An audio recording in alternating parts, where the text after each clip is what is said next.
Okay, welcome to tonight's seminar. Tonight's seminar is the billionaire mindset. And what we're going to be talking about is billionaire mindset as it affects the natures of more than what it was displayed on the possible download. Some people have been privy to get the free download on the billionaire mindset. And that's important to note. Hopefully you got a head start on your work and you're moving towards or closer to that nature of that famed billionaire. You know, the nature beyond the millionaire into the billionaire zone.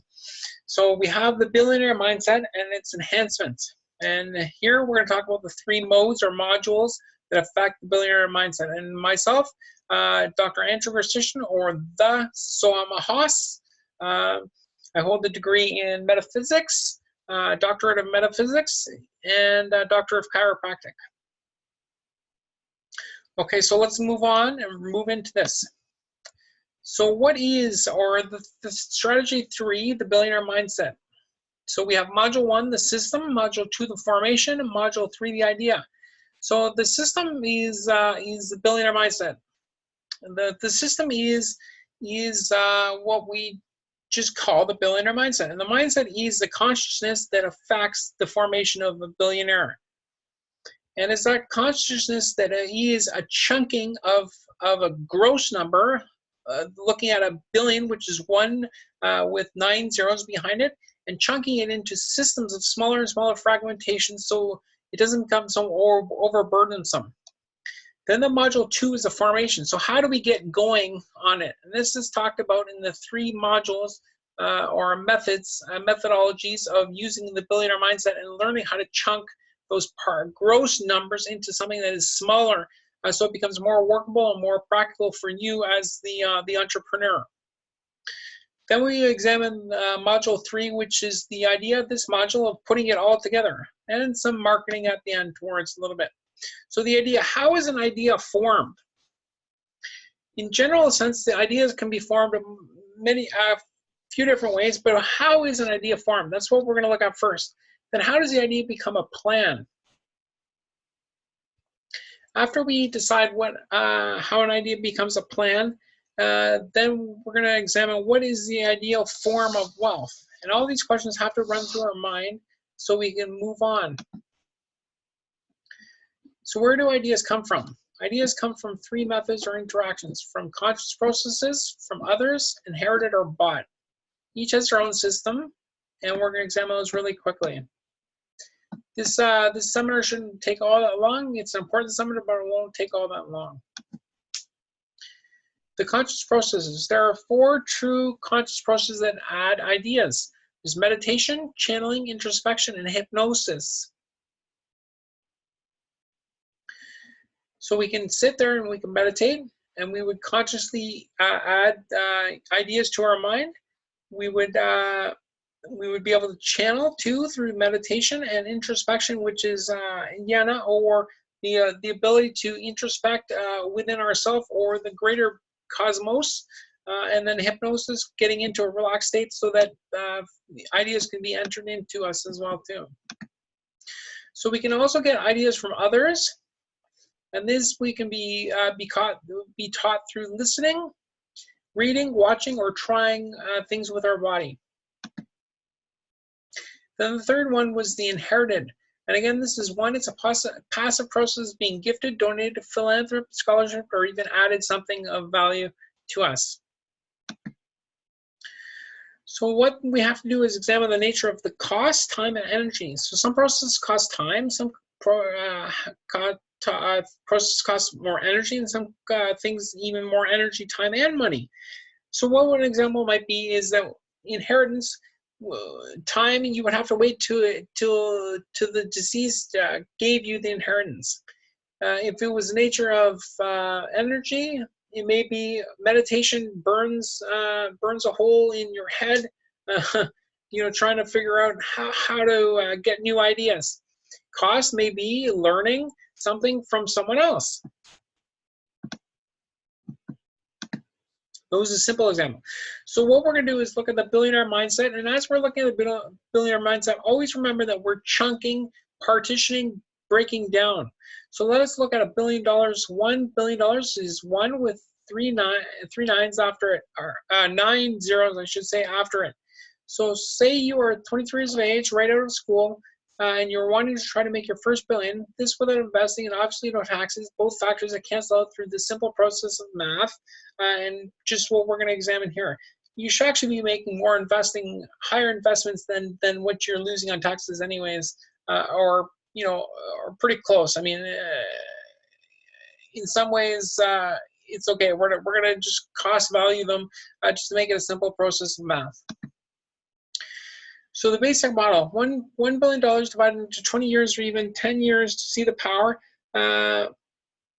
We have, this shouldn't have the zero here. We should have a marker here and then a marker here where it's 100 million each year. So we're gonna take that $1 billion divided into 10 years to see the power instead of the 20 years. We're gonna say 10 years. So the 23-year-old is gonna try to become a billionaire by 33 years of age.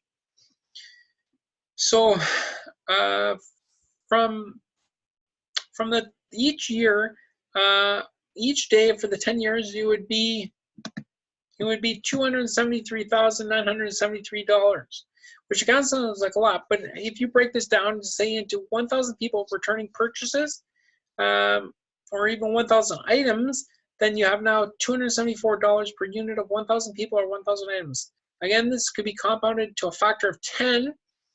And then this would now break it down into $27 per 40 cents per 10 items, with 1,000 items daily over 10 years for $1 billion. And again, this is not too hard. So we're just chunking and chunking and chunking and down and down and down. We'll examine the marketing in a second, right? But let's take a look at this. So there's three basic models. There's the basic model 1, which is the basic model that we just explained. Then there's the compounding, which is enhanced compounding, which is module 2. And then enhanced no strings, which is module 3.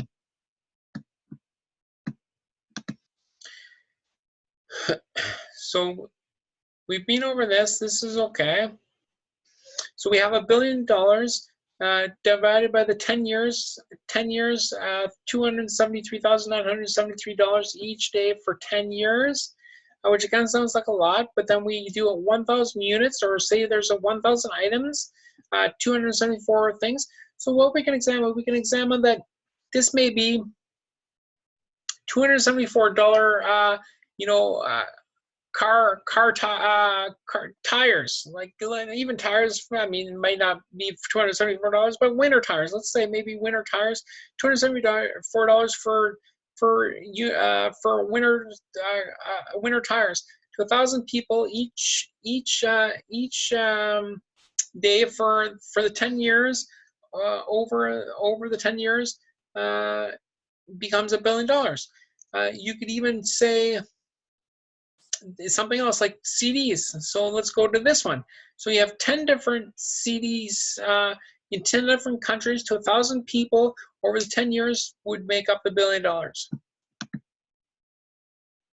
So the compounding. In the compounding, we have the same model, but what we're doing is we're adding 3 more products or 3 more sales even each day, with the return sales or the return products being there. So what we would examine is at the end of the first week, we would have 3. The second day, we would have the original 3 plus 3 more. The third day, we have 3 plus 3 plus 3 more. The fourth day, we would have 3 plus 3 plus 3 plus 3 more, and so on. So at the end of the first week, we would have 84 new items at the end of the first week.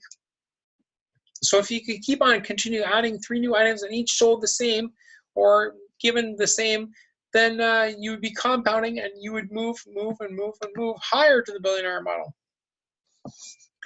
Then there's module 3 where there's no strings attached. We would call it no strings attached, where we're just going to keep on bulking as many different products as we can, as many different natures. And when this gets into the marketing strategy a little bit, but this is no string attached. So look, let's examine what happens. This is the same as the previous slide where we have 84 at the first week. Imagine what happens at the end of week 2. You have 273 now, and so on. By the end of the first month, it would be 546, and the end of the first year, you have 7,098. So let's examine this. 7,098 7,098 is way bigger than this 1,000. So now you can effectively even reduce this into the cents per item. So now you can be talking shares. I mean, here there's shares that are worth $27.40 in many different mutual funds. But here you could be down into the penny stocks we're talking, and that used to be the craze, right? So I'm saying you can have products that are selling for. You can be making Kindle books, 3 Kindle books a day, and compounding each day, adding Kindle books, or you can have a membership or a newsletter or an MP3. Say you're releasing a poem a day.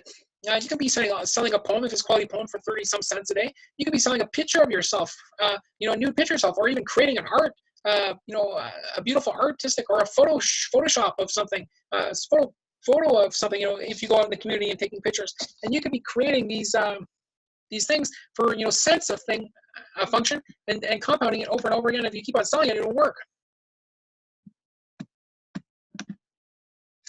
So what are some of the marketing strategies? There's marketing so we're going to keep on factoring down. So we can sell to different geographies. We can sell to different localities of the world. We can sell to different languages. We can sell to different sexes. We can sell to different heights or weights. We can sell to different dimensions of the body, which we said. These are some of the natures of the easiest ones to understand. And then time of the day, languages within the countries, religions,